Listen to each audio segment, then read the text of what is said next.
Urani Rumbo, pionierja e emancipimit të gruas shqiptare. Urani Rumbo, 20 janar 1895, 26 mars 1936, ishte një feministe, arsimtare dhe dramaturge pioniere shqiptare.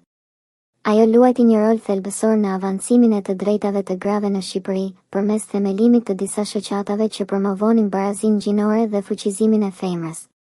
Ndër kontributet e saj më të rëndësishme ishte krijimi I lidhjes së gruas, një nga organizatat e para dhe më me ndikim feministe në historinë shqiptare. Urani Rumbo lindi në dhjetor të vitit 1895 në fshatin Stegopul, pranë Gjirokastrës, në jug të Shqipërisë së sotme. Babai I saj, Spiro Rumbo, ishte mësues në fshatrat përreth, ndërsa nëna, Athana, ishte ambis. Ajo kishte 3 vëllezër, Kornil, Thanas dhe Dimitër Rumbo, si dhe një motër, Emilin, e cila gjithashtu punonte si mësuese në shkollën fillore. Ajo mori arsimin fillor dhe përfundoi 6 klasat në shkollën e filiatëve, ku ati shërbente si mësues. Gjatë kësaj kohe, u njoh me veprat e folkloristëve dhe shkrimtarëve të shuar shqiptar. Urani zotëronte në mënyrë të shkëlqyer gjuhët shqipe dhe greke dhe që në moshën 15 vjeçare filloi të jepte mësim në letërsinë shqipe. Në vitin 1910 nisi ndjekjen e shkollës së mesme në Janin, por arsimi I saj u ndërprer për shkak të luftrave ballkanike. Gjatë kësaj periudhe ajo mësoi në mënyrë autodidakte edhe italishten dhe frëngjishten. Nga viti 1916 deri në vitin 1917, punoi si mësuese e letërsisë shqipe në Dhoksat, duke promovuar përdorimin e gjuhës shqipe në arsim.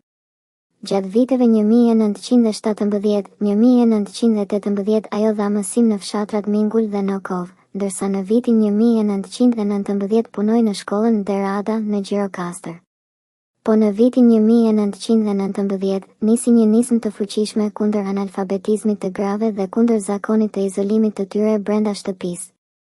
Në vitin 1920 themeloi shkollën Koto Hoxhi, emëruar në nder të rilindasit të njohur, e cila ishte një shkollë 5 vjeçare për vajza nga të gjitha shtresat dhe besimet fetare të Gjirokastrës.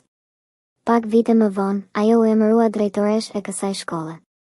Gjatë periudhës së lëvizjes demokratike në Shqipëri, 1921-1924, Urani Rumbo botoi artikuj në gazetat Demokratia dhe Drita, ku trajtoi problematikat që përballonin gratë shqiptare. Me theks të veçantë tek mungesa e arsimit. Paralelisht, ajo organizoi kurse praktike për gratë në fusha si qepja, qëndisja, bujësia, muzika dhe kopshtaria. Urani ishte gjithashtu e angazhuar në dramaturgji, ajo shkruante dhe drejtonte pjesë teatrale, si dhe organizonte shfaqje me nxënëse vajza, duke inkurajuar ato të angazhoheshin në jetën publike dhe kulturore.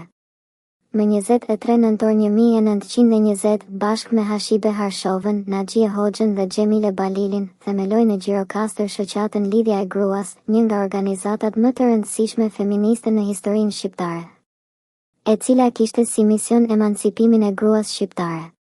Ato botuan një deklaratë në gazetën Drita, duke denoncuar gjendjen sociale të grave dhe diskriminimin e tyre në shoqëri. Në vitin 1923, Urani nisi një fushat së bashku me gra të tjera për të siguruar të drejtën e vajzave që të ndiqnin liceun e Gjirokastrës, njësoj si djemë. Më 25 korrik 1924, themeloi organizatën feministe për mirësimi, e cila ofronte kurse arsimimi për gratë dhe shtresave të ndryshme shoqërore.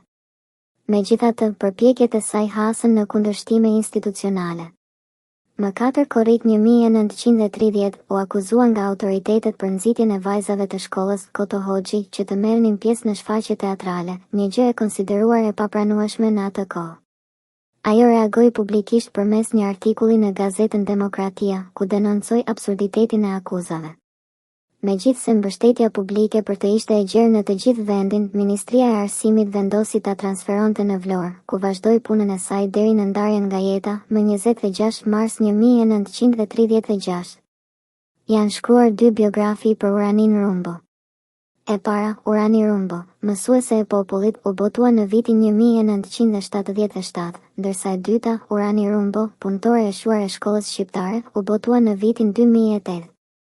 Më 1 mars 1961, Urani Rumbo u nderua pas vdekjes me titullin mësuese e popullit, një nga dekoratat më të larta për kontributin në arsim dhe shoqëri.